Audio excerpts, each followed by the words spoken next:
Now, before I get started, I want to say a few things. I believe it is wrong to attack a person for their being. I think it is cruel, and that it is common, and that your targets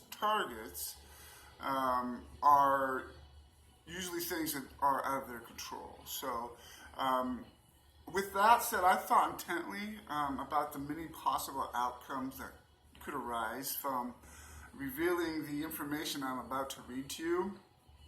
And before I decided to pick up my camera and share my thoughts, which, by the way, you could expect more of. And you can stop and listen or keep scrolling either way. I aim to educate and bring awareness. And my cry is for you to wake up and help me. This is not a domestic violence case. This is not a rape case. This is a corruption case.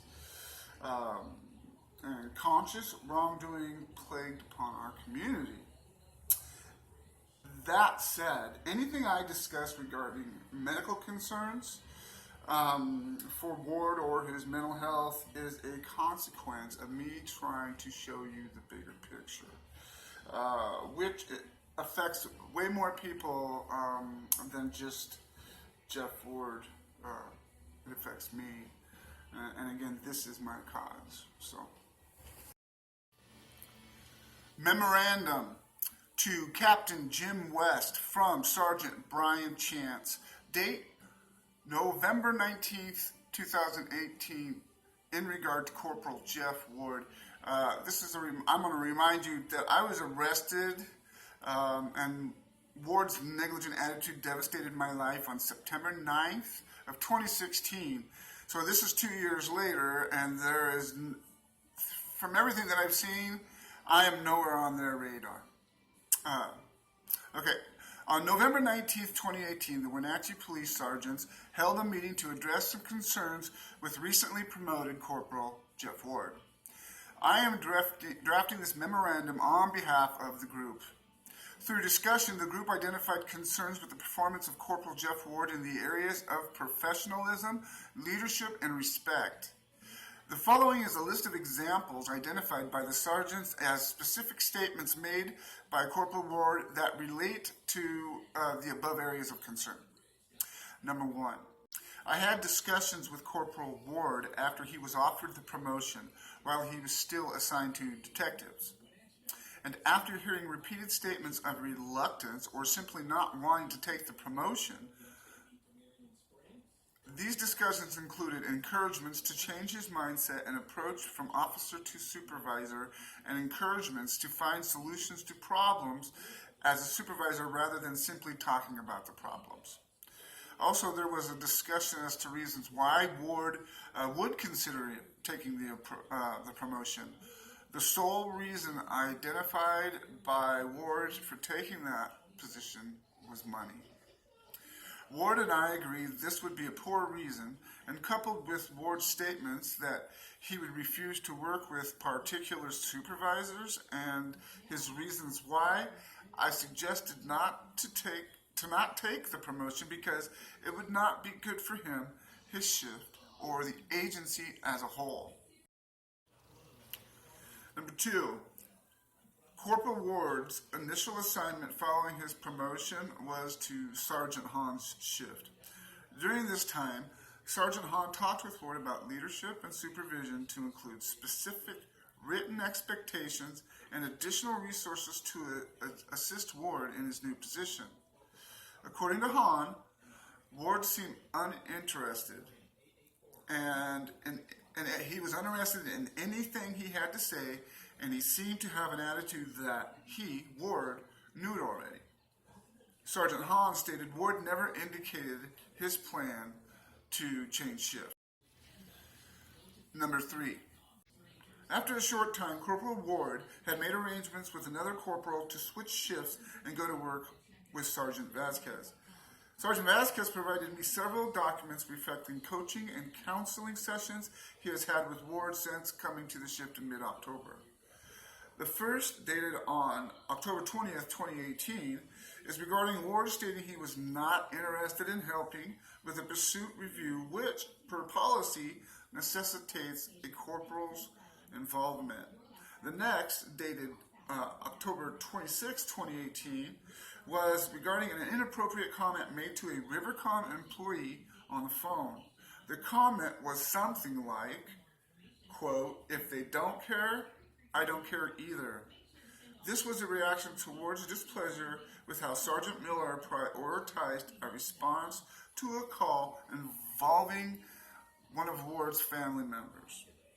The next, dated November 6, 2018, was a positive note added towards supervisory file detailing his willingness to help fix and identify an identified deficiency within Planet scheduling software. The next example occurred on 11/10/2018 in response to Ward's making and or contributing to negative comments within the shift. The final example addressed statements made by Ward in front of Sergeant Vasquez, other officers under his supervision, and at least one trainer, a detective, during in-service training on November 14th of 2018. The statements included verbalizing that he never wanted the promotion, was forced into it, and wished he could go back to detectives because he enjoyed the schedule. Number 4. According to Sergeant Vasquez, on November 26 of 2018, during the coaching and counseling, Ward stated he was very upset at Sergeant Miller's lack of response to the situation and regarding his family member, and added that he believes Sergeant Miller gets anything he wants, that he's a prima donna and has the entire administration snowballed. But he knows who Sergeant Miller is. Ward also made statements about Sergeant Miller's overtime and always getting to go to training. Ward also made other statements attempting to divert the focus of the conversation onto others and his opinions and perceptions of them. Number 5. According to Sergeant Vasquez, sometime during shift on November 9th, 2018 to the 11th of 2018, he and Ward were talking in his office, and Ward began to vent his frustrations at Vasquez's leadership and supervision. Number 5. According to Sergeant Vasquez, sometime during the shift from November 9th, 2018 to November 11th, 2018, he and Ward were talking in his office, and Ward began venting his frustrations about my leadership and supervision of the detectives division. And I believe when they say my, they are talking again about Sergeant Brian Chance. Ward stated that there has been no supervision in the last 2 years and that the detectives are running the division on their own. Ward also stated he has talked Detective Mark Ward out of leaving detectives on several occasions because of Detective Ward's frustration with the supervision. Ward also then began talking about Detective Bakey and his belief that Detective Bakey is not productive and just plays on his phone. Detective Bakey was in on my arrest and was the other one who wrote the hot-plated police report that almost went word for word with Detective Ward's, and they were days apart. Suspicious, right? In addition to the above examples, Corporal Ward has also made comments to sergeants regarding wanting to retire early or leave law enforcement. He has continued to make several comments regarding his reluctance and displeasure with promotion. He also stated that Sergeant Vasquez, during a coaching and counseling session, he told him that he doesn't want to be part of the leadership in the Wenatchee Police Department. There was a general sense from the sergeants that Corporal Ward is not excited about supervision and growth opportunities within the department. There was a general discussion from his patrol supervision regarding self-improvement or improvement of the shift seem unproductive and do not interest him.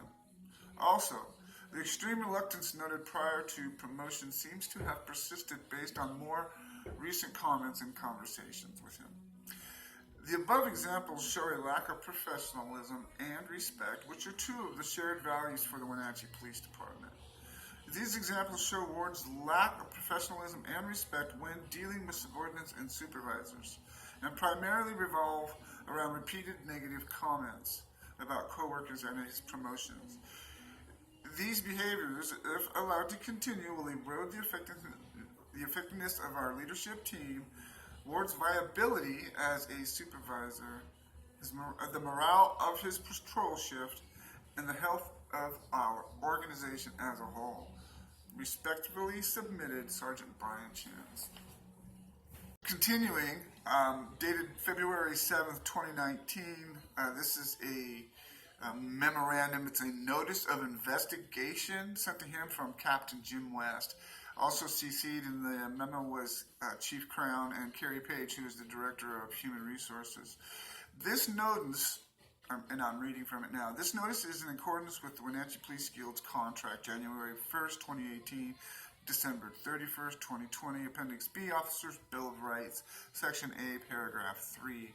A complaint has been filed against you by another City of Wenatchee employee, and the complaint has alleged that you have engaged in bullying and or harassing behavior toward the other. It will be initiating and we will be initiating an investigation into the matter and will be in charge of this investigation. No formal disciplinary actions are being taken against you at this time. This notice serves only to inform you that the investigation is being initiated due to the complaint filed against you that may after investigation lead to disciplinary actions against you. Now, the reason I'm having such a tough time to read this is because it's redacted and we're looking through it. And so it says it's per anti-harassment and anti-bullying policies.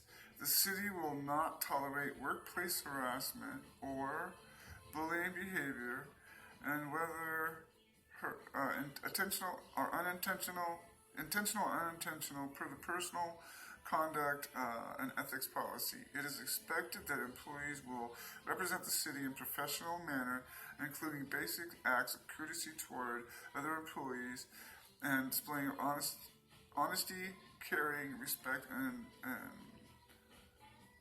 responsibility in their interactions with each other.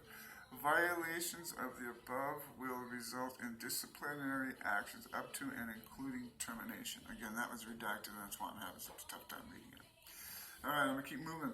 The city prohibits retaliation, including but not limited to less favorable job assignments, poor employment evaluation, or significantly ostracizing the employee, and includes but not limited to making any threatening communication by verbal, written, and or electronic means against any individual who utilizes the reporting procedure or for cooperating the city's investigation.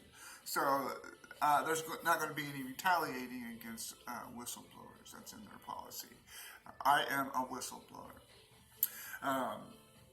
Now they're being told you are directed to keep this matter confidential and not to discuss this matter with anyone. It's public record. Upon request, you will be afforded the opportunity to consult with the guild representative. Any unauthorized disclosure of information regarding this investigation will be subject to disciplinary action up to and including termination of your employment. I will contact you regarding the future meeting date to conduct an interview.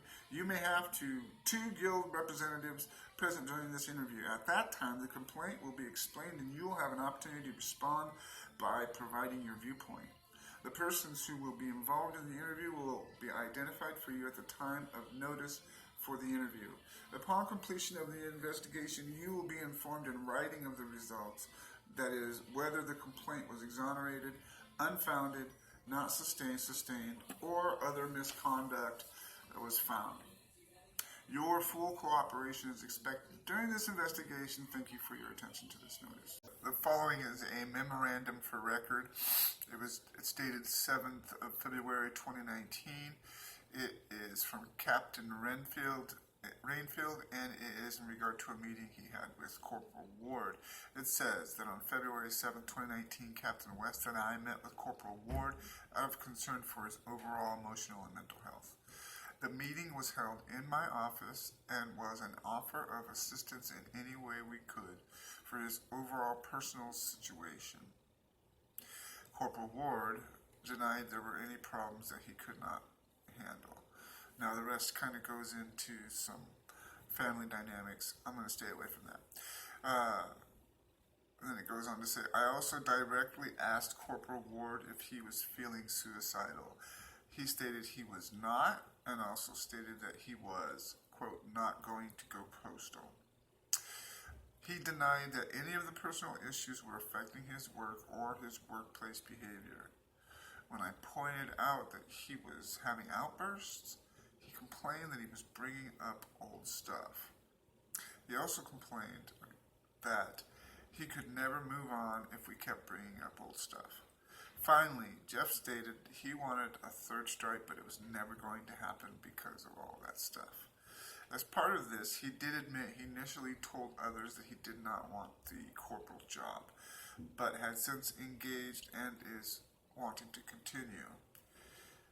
His Captain Rainfield's final comment is, I have no confidence that he will take any offers of help.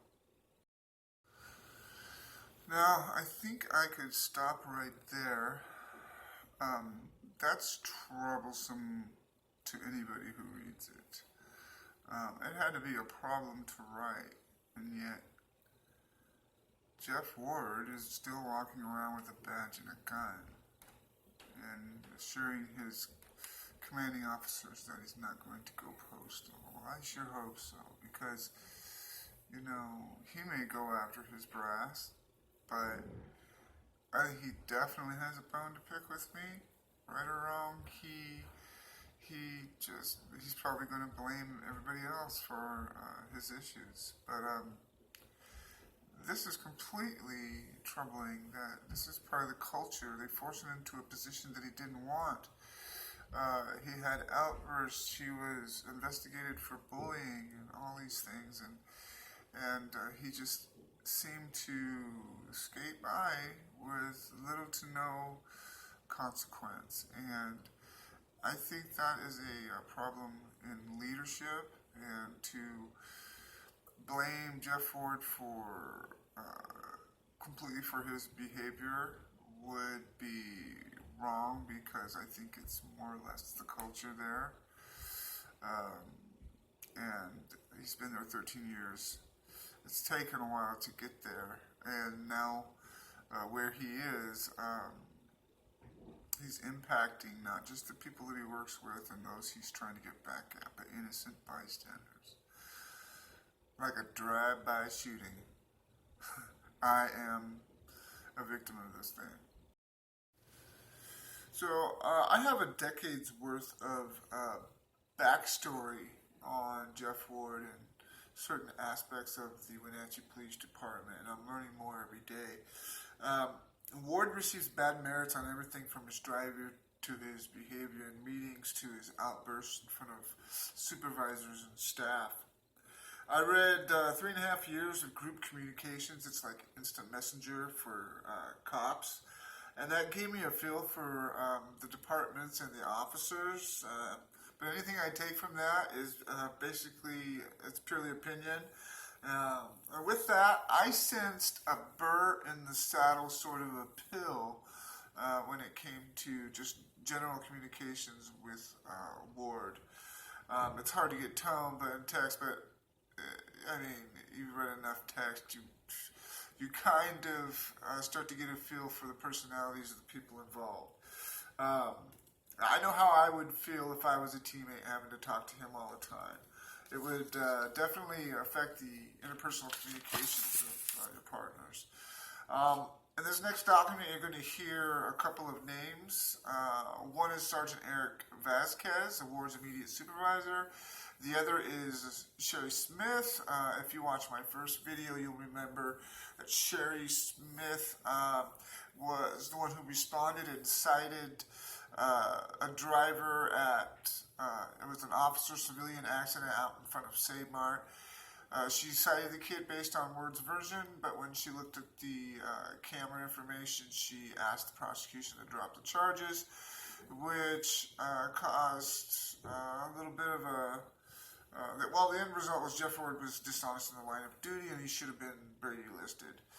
Sherry Smith, to me, showed integrity at every opportunity in my readings, and Sherry Smith is a good cop. I would say the same thing about Sergeant Vasquez. He genuinely does his job like a pro should, in my opinion. His leadership communications are efficient, and his attitude is consistent. And after I read this last report, the one I want to read to you, the dude deserves like a little Purple Heart for his feelings because, Ward lays into him. Granted, this is only Vasquez's side of the story. One half of the story, but history shows that that's the way Detective Ward likes it. The following is a memorandum of record dated 3/12/19. It's from Sergeant Eric Vasquez. It says, I verbally discussed the following with Corporal Ward. I conducted a performance employee improvement with Corporal Jeff Ward. The PMI included a memorandum in regards to his performance improvement plan. We discussed this goal sheet and SMART goals. This document was put into his files. I told him this was acceptable because I know his is late in his career and might not have many goals to accomplish. I also explained to him the goals were required to let the administration know what we are doing or that we are doing them. I explained to him it was my job to get him through the process. During our conversation, Corporal Ward's demeanor changed and went through many forms. Sitting in his chair, staring through me as if I was not in the room. Sitting back in his chair with flushed face, squeezing the handles on his chair, his face turning red and as if he was getting angry, rolling his eyes. As his demeanor changed, he would make these comments towards me. You're a liar. I don't want anything from you. I don't want any mentoring or leadership from you. I can't trust you. You did this to me, and I won't be able to get that third stripe. You are targeting me. There are other people in this department who think you are targeting me. You have made this personal, and you are out to get me. I continued to explain to Corporal Ward that he was on the PIP due to his actions, and he continued to call me a liar. He stated I was dumber than I looked as I responded to some of his questions he was asking. He brought back the conversation about his goals and stated the goals are his and I don't need to know them. If you want to deny me training for this, then go ahead. Corporal Ward brought up an issue he remembered when Sherry Smith was still employed at Wenatchee Police Department. I told him that I don't remember what he was referring to, and he stated, I remember everything. Corporal Ward also stated in a conversation he was counseled on that I did not care about him or how he feels. I was the most insensitive person that he had ever met. I explained to him he had been very specific about me not asking him how he was feeling or how his family was or how his day was going. I concluded the meeting with Corporal Ward. I explained to him this is the one responsibility for getting through the PIP, or that is his responsibility for getting through a PIP, and how he proceeds from here is up to him. I also told him he would remain professional at work. However, I will continue to ask him to do things. He was in agreement. Based on my conversations with Corporal Ward, I believe he is still upset about the document that was presented to Captain West, the one I read previously, from the Collective Sergeants Group. He referenced it several times during our conversation and appeared very angry as he talked about it. He also pointed out some items in the document that he believes to be untrue and continued to ask why they were in there. However, he did not reference any of the other items in the document, whether they were true or not. Given this information, I don't believe Corporal Ward will get past the issues, and he will continue to hold on to it throughout the rest of his career. This is due to his attitude towards the PIP process, which has been documented, and his comments towards me. I also believe this will continue to be a hot topic during our conversations as we work through the PIP with Corporal Ward. He continues to be disrespectful towards me and the PIP process. Regards, Eric Vasquez, Sergeant 1K7, Wenatchee Police Department. So that's it for now. This is Kevin Strickland, Wenatchee's most unrecognized victim of domestic violence, reminding Sunshine Poliquin, Jeremy Ford, and Corey Clark at the Council for Defense, do your damn job.